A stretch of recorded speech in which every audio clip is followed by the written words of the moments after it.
香港人分秒必爭，做嘢追求效率，所以我為大家隆重介紹全新2026升級版吉利 Geely EX5， 佢將駕駛智能化做到極致，唔單止慳水慳力，更提高安全防護，就連開車都咁有效率啊！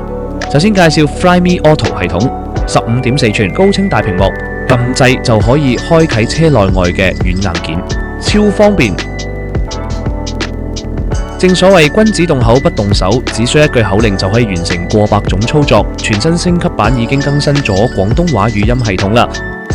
Hi G， 而家想我做啲乜嘢？開冷氣。收到。打開天窗。冇開天窗。揸緊車都可以輕鬆調校心水設定。唔識路？開啟導航。1秒導航冇問題。開始導航。連結手機聽歌聽 broadcast， 開車都可以享受娛樂，更配備劇院級喇叭 Flyme Sound 系統，仲可以玩遊戲添。請注意駕駛安全，開車時請勿遊玩。Geely EX5 配備多達16項 Level 2駕駛輔助功能，進行實時分析，自動識別異常，極致保護你嘅行車安全。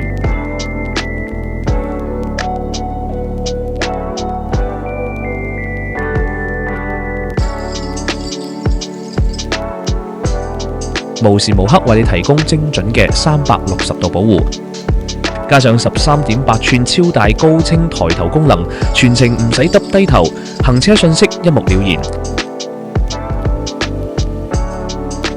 你可以用 Geely 手機 App 遠端解鎖，操控車內設定。而家天氣咁熱，上車前開定冷氣，爽！